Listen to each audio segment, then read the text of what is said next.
mesmo estar dentro de uma consulta. A gente estava nas casas, a gente estava na rua, no bairro, nos lugares, dentro do ônibus junto, não, ou levando de carro para algum lugar, na fila do laboratório. A gente não estava, eu estava com elas. E aí a nossa posição de pesquisadora era quase sempre como a da acompanhante, né, no lugar do marido que estava trabalhando. Sim, umas mais do que outras, e aí chama o marido para estar junto. Ou quando a gente não tinha um intérprete, um crioulo também, que era o Luiz, né? Eu acho que a gente também conseguia contornar isso com o Luiz, né, o tradutor, e também muitas vezes éramos as intérpretes delas, né? Nem eu nem a Denise falava crioulo, mas tinha um entendimento, porque também a gente estava percorrendo caminhos burocráticos com elas, né? Tinham, por exemplo, situações onde elas precisavam fazer exames médicos que não era possível no bairro do Sarandi, né? Como não é nenhum exame lá, se faz lá. Elas têm que percorrer a cidade, têm que tomar ônibus, têm que chegar num posto que elas desconhecem, que é quase um complexo hospitalar. Então, a gente sabia o que tinha que acontecer, né? Elas tinham que fazer os exames, tinham que chegar até o médico. Então, foi junto com elas. Não dá para a gente generalizar, talvez de cada caso. Eu acho que o Sayane ajuda a gente a pensar que cada micro-história, cada situação que a gente vai observando, ela não se amplifica como as haitianas em geral. Talvez esse seja o embaraço do sociólogo e do antropólogo. Então, domesticados pela sua matriz disciplinar, tentar ver totalidades, coisas extensas, e o percurso dos migrantes ele é muito singular, e nessa singularidade, nessa individualidade, fazer uma leitura do campo de forças ao qual o sujeito está enredado, aonde ele se apoia, aonde não, acho que a questão de gênero entra de uma maneira muito forte. Vou te dar um exemplo da Vilma, dos vários dilemas que tivemos em campo, uma que a gente parecia estar apontando ela para um parto normal, no Conceição. Daqui a pouco eu e a Alice nos olhamos assim, mas ela tem uma filha de 10 anos. Como foi aquele parto? Vamos perguntar. Saímos correndo, nosso pouco proficiência, aí a Alice foi parto em casa. Com a mãe dela. Ah, tá. Então, desonerou um pouco a ideia de que a gente deveria corroborar esse caminho da medicalização como a salvação da lavoura dessa mulher. E, ao mesmo tempo, nesse mesmo hospital Conceição, com tantos funcionários que são do Haiti, o esposo da Vilma arranjou um emprego temporário no hospital para poder estar na hora do parto, como no setor da limpeza. Então, quando eu fui buscar, quando eu estava lá no momento, dar uma carona para a Vilma e o marido dela para casa com bebê, sacolas, etc., de carro, né, e não sabia onde era a nova casa dela, ele aparece com um uniforme da empresa. Assim, como assim? Não, eu estou aqui, só até ela tem o filho, né? E mais, a moça que estava no quarto com ela, que também era funcionária da empresa, falava em Haiti e estava ajudando ela com o bebê, quase como uma enfermeira. Então, esses potenciais de recriação de redes, de solidariedade em alguns nichos de trabalho, às vezes a gente não vê acompanhando só o indivíduo, né? Talvez tenha que realmente fazer o que a Lise está fazendo até agora, que é compartilhar a criatividade que também tem na maneira de produzir apoios e ajudas que os próprios migrantes estão oferecendo e que são muito situacionais e singulares de cada um nessa rede. Também isso ajuda a pensar, os haitianos não se ajudam. Para mim era claro que eles estavam se ajudando, né?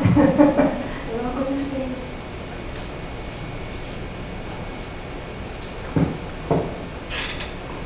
Uma pergunta mais, pessoal?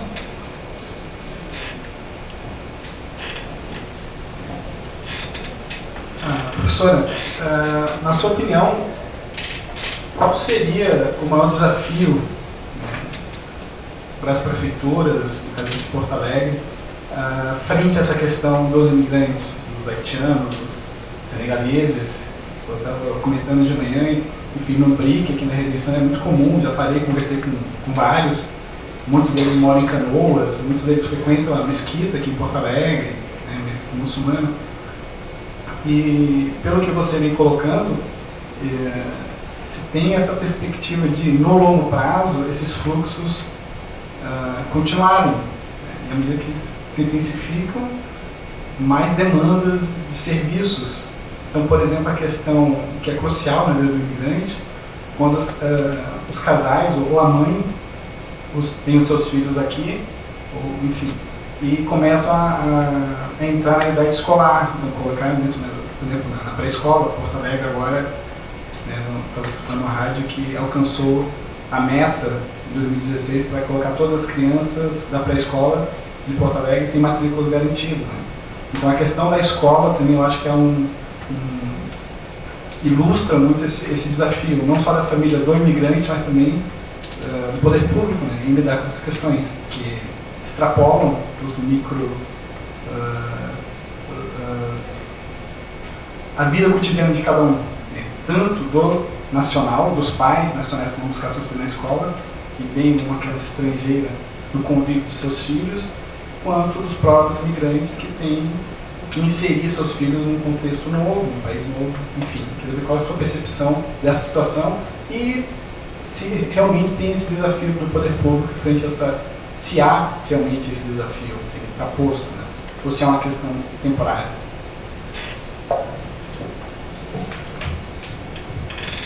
Robson, bom, dons perguntórios no inteiro, né?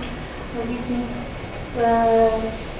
eu de fato estive envolvida com muitas arenas de discussões sobre o aprimoramento de equipamentos públicos pensando na migração, que diziam que era difícil quantificar os imigrantes para poder dimensionar as suas formas de atendimento.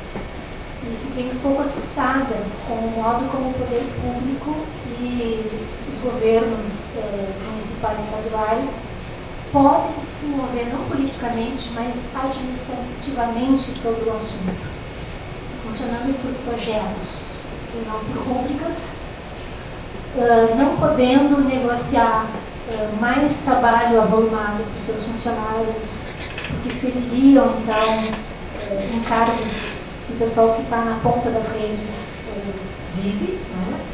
Ninguém está na médica, no posto de saúde Sarandi, alguém que caminha no bairro Sarandi, entende que faz um trabalho heróico, então qualquer coisa a mais que o poder público solicitaria poderia ser visto como um ônus, um encargo. Então nós temos que, acho que há um grande desafio que não é sobre o que fazer para os imigrantes, mas como mover essa roda para questões de inovação ou de aprimoramento em geral. Eu acho que no momento em que determinado segmento territorial identifica a presença de imigrantes, sim, é necessário participar de uma rede de interlocutores que já tenham experiência no assunto, para não sair do zero, mesmo que essa rede tenha seus pressupostos sobre o que é o bom migrante, o mau migrante, o bom comportamento ou não, pode ter uma discussão envolvida, o funcionário não pode ficar sozinho. Ele tem que vir se apoiar não na rede básica, mas numa interlocução intensificada com pessoas que estão acumulando esse tipo de experiência. Em seminários, como está sendo feito na Unibate, né? Para poder entender que a sua questão não é a única sua, né? Pode ser uma novidade hoje, pode ser que o imigrante mude de endereço em outro lugar, pode ser efêmero, não sabemos. O que a gente tem visto é que essa coisa do Brasil ser maravilhoso e tal, sempre houve um dilema entre os haitianos, se isso aqui é um país branco ou não. Isso fala a Maria Pimentel e outros, Anderson, que é Joseph Anderson, está na mesma aula junto conosco, e que é haitiano e que fez pós-graduação em doutorado no Rio de Janeiro, trabalha sobre haitianos também. Então a gente não sabe, porque os haitianos não... Também a migração é uma migração para o Brasil, no caso dos haitianos, também a migração senegalesa não é para o Brasil, é um percurso migratório. Às vezes, no caso dos senegaleses, de jovens senegaleses que têm um percurso por vários países, é quase a própria ideia de peregrinação da sua juventude, se tornar adulto, se eu posso reduzir isso às motivações de migrar e voltar para casa do sujeito renovado, né? Então a gente não sabe, eles não vieram para o Brasil porque o Brasil vai lhe dar casa, comida e roupa lavada, né? Então a ideia da imigração pode ser mais ampla do que isso, do que residir no novo lugar e se sedentarizar em outro lugar.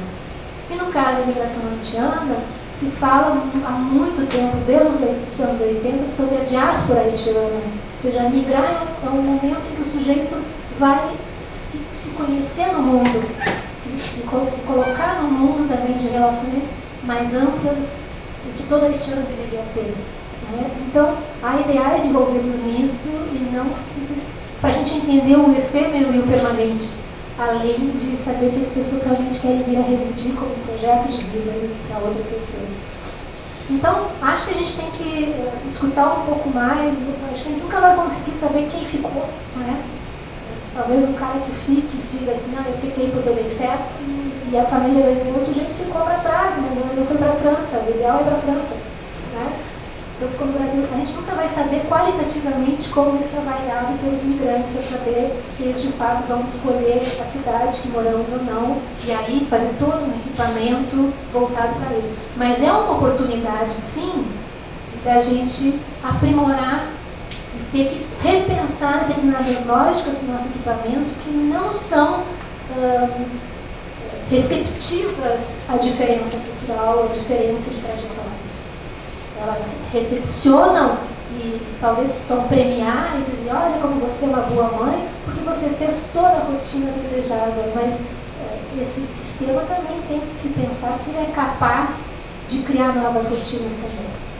Então eu acho que, não sei o que vai acontecer com o poder público, né, mas, e com os desafios de cada um, mas eu fiquei muito preocupada quando eu vi essa tecnologia neoliberal de que não há rúbrica e não há dinheiro, a menos que você faça um projeto para isso. Para ter um projeto você tem que quantificar o número de clientes, o universo de usuários, né, para que a política vá acontecer. E quando a política começa a acontecer, os usuários já foram embora, porque demorou um ano para fazer, não tem ninguém inscrito no curso de português, né, depois de um esforço hércules que levou 1 ano e meio para ser formulado dentro de uma instituição pública. Uma demanda de 1 ano e meio atrás. Quando ela sai para a rua, às vezes não tem inscrito. As pessoas já foram para um lugar mais executivo. Então, acho que o poder público está correndo atrás. Então, o poder dele se projetar para frente, na verdade, depende da capacidade dele em ter uma agilidade com as demandas que estão chegando hoje. O problema é grave.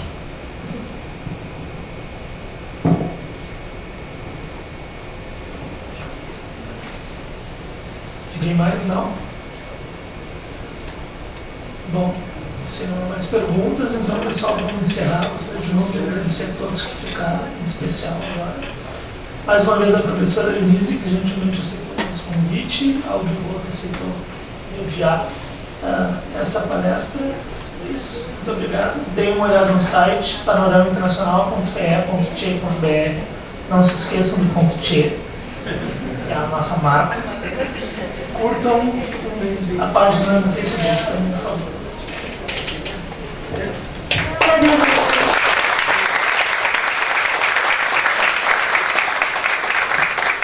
Agradeço a vocês pela paciência e pela minha pouca disciplinamento, né, com relação ao tempo.